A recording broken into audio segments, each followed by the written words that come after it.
The Scum Villain's Self-Saving System, Chapter 40. Audio source, wuxia-world-audiobook.com. Chapter 40. Escaping Death at Huayu. Just then, Gong Yixio had also thought of grabbing a random disciple and using him as a weight, but it was only a fleeting idea. Since Xiāng went AEAD and did it on his own, Gong Yixio breathed a sigh of relief for not having to knock out someone from his own sect. The two of them walked out together. Seeing Xiāng gather the black robe closer around himself again, Gong Yixio felt as if there was a lump in his throat. Gong Yixio couldn't help but feel sorry for him. Though Xiāng was a peak lord, there was nothing he could do about being imprisoned and disgraced. Not only that, he could only cover himself up with the clothing of the same person who humiliated him. It really made people sigh with regret and pity. Xiāng saw that Gong Yixio's eyes seemed to flicker with sympathy and something like grief and indignation. He could only react by remaining expressionless. Suddenly, Gong Yixio said, "Elder, please take it off." Xiāng. "What?" Without waiting for him to recover, Gong Yixio already started to take off his own outer robe. Xiāng was considering whether or not he should throw a critical hit at him to wake him up, but Gong Yixio had already taken off his outer robe and presented it to him with both hands. He said, "Please wear this one." Xiāng suddenly saw the light. Oh, so this is what he meant. Even though Luo Bing's clothes were black, the clothing was similar to the person. It had the same low-key extravagant connotation that the protagonist himself did, and all in all, it was still very conspicuous if he wore it. If he changed into a common white robe, it would be quite beneficial to his escape, right? Gong Yixio was too thoughtful. He resolutely took off Luo Bing's outer robe and changed into Gong Yixio's. Before he left, he thought a bit and folded Luo Bing's clothes neatly before placing it onto the floor. After leaving the water dungeon, he initially felt that the path wasn't all that difficult to walk. But the further they walked, the more he felt that Wanhua Palace's maze was indeed very terrifying.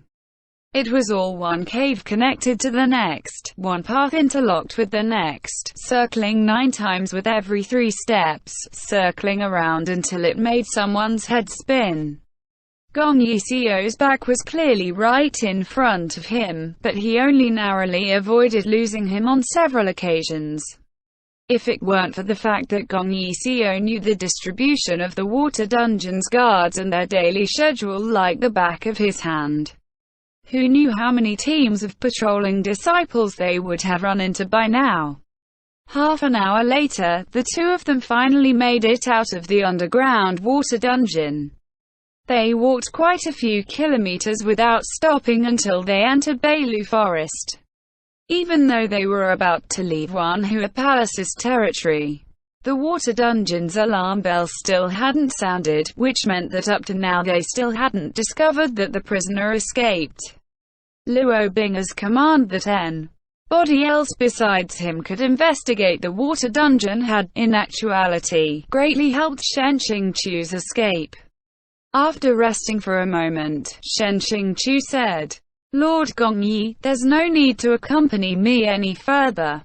You should take advantage of the fact that we haven't been discovered yet and go back quickly." Quote. He paused a little before adding, "In 7 days, if you go to Huayu City, you will definitely be able to find me there." Gong Yixio said, "Since it's like this, I won't escort you any further.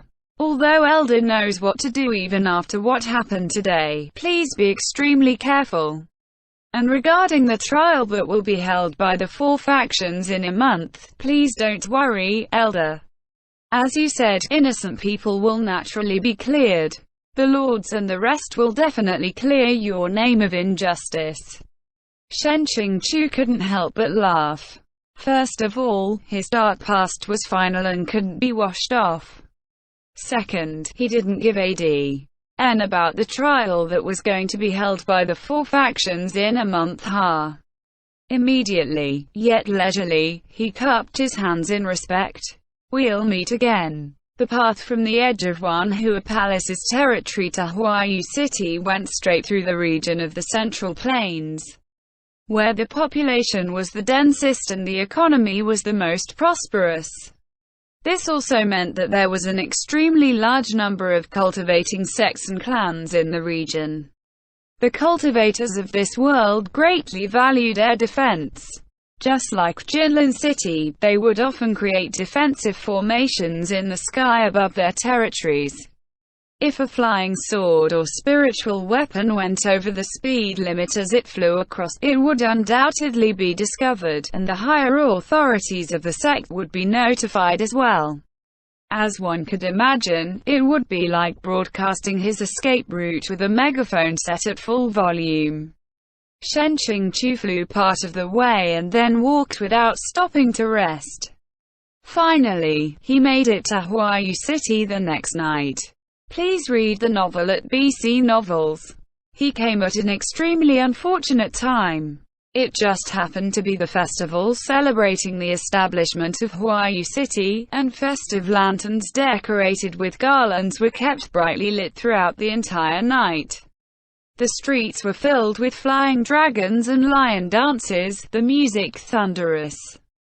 People and vendors carrying their wares were squeezed together. Almost everyone had come out from their homes. What was even more unlucky, when he arrived, dark clouds were covering the moon. Without the support of moonlight or sunlight, the probability of failure would increase greatly. Shen Qingqiu felt that it was impossible, and he decided that for now, it would be better to wait, at most, one more day. If the clouds still didn't disperse within a day, he couldn't afford to care that much and wait any longer. If the probability of failure would increase, then it would just have to increase. In any case, it would be better than hugging an overripe sun and moon dew flower seed and crying over it. He suspected that even if he made a dish out of it and served it with wine, it would still have a strong chemical taste. Shen Qingqiu walked along slowly, and he frequently ran into some families' rambunctious children as they played. He brushed past laughing groups of young women and he felt a little bit of regret. If he wasn't currently fleeing desperately, then he could sightsee and stroll along in the city as well. Suddenly, several men carrying long swords on their backs walked towards him, all wearing clothes of the same style and color.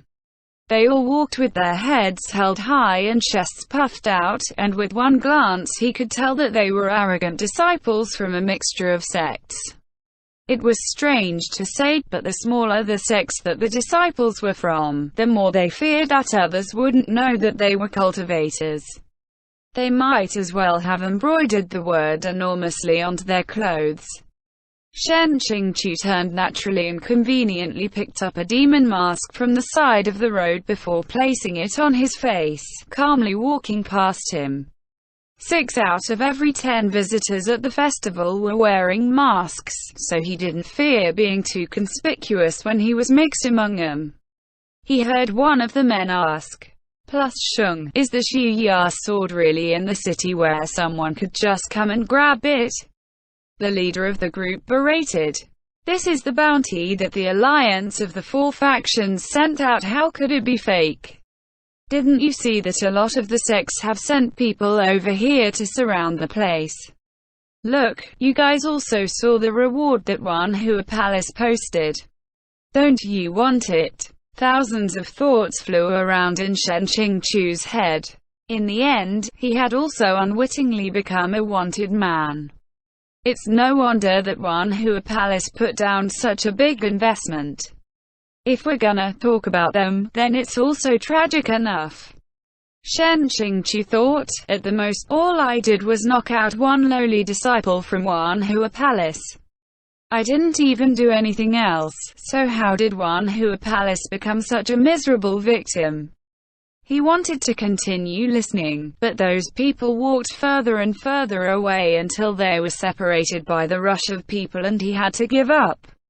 Just when he was wondering whether he should find an abandoned house to rest at for a bit, one of his legs suddenly felt heavy. He looked down only to see a small child hugging his thigh. The child slowly raised his head. His face was pallid as if he was malnourished, but his eyes were big and bright as he stared straight up at Xiāng, hugging his thigh and refusing to let go. Xiāng patted his head. "Which family are you from? Did you get lost?" The small child nodded, and when he opened his mouth, his voice was soft and meek. "Got lost." Xiāng thought he was cute and looked a little familiar, so he bent down and lifted him up, letting him sit in the crook of his arm. "Who brought you out here?" The little boy hugged his neck and pressed his lips together. "With S+Zoon. Could he be a young disciple from some sect? If an adult came looking for him, then it would be a problem." But for some reason, the child's sad appearance as he said +Zoon especially pulled at Xiāng's heartstrings. He couldn't harden his heart and just throw him onto the side of the road so that he could continue to squat there pitifully. He patted his soft little BT and said, "+Zoon didn't take care of you well. His conscience must be extremely bad. Do you remember where you got lost?" The small child giggled next to his ear. "I remember. +Zoon personally shoved me down with one strike. How do you not remember?" Immediately, half of Xiāng's body became cold. He felt as if what he was holding in his arms wasn't a young child, but rather a poisonous snake, an enormous snake that was coiled around his neck, bearing its fangs. It could bite down at any moment and inject venom into him. He fiercely threw the person in his arms away from him and turned goosebumps forming all over his back. In an instant, all of the fine hairs on his body stood straight up. All of the people on the street were looking at him. The ones wearing a mask and the ones not wearing a mask all seemed to be frozen in that second, holding their breaths as they watched him. WatchOurWorldAudio.com. Of the ones wearing a mask, the demon masks on their faces were ferocious and frightening. As for the ones without a mask, they were even more panic-inducing. None of them had a face. Xiāng's first instinct was to place his hand on the Shuya sword, but he instantly recovered. He couldn't attack. This was what he had originally taught Luo Bing'er. In the Dream Demon's formation, if he attacked the people in the dream, it would be the same as attacking his own soul in reality. Cold sweat covered Xiāng's forehead. He didn't know when he had actually entered the scope of the formation, though people naturally wouldn't be able to remember when or how the dream had started. It couldn't be that his nerves had become so frayed that as he ran and ran, he had just fallen asleep on the side of the road, right? Behind him, a young and tender voice said, S+Zoon. Back then, when the voice was next to his ear, it had clearly been incomparably soft and sweet, but when he heard it now, it unexpectedly contained an unexplainable, sinister intent. Child Luo Bing'er was behind him, and he said distantly, "Why don't you want me anymore?" Xiāng resolutely didn't look back and started walking away immediately.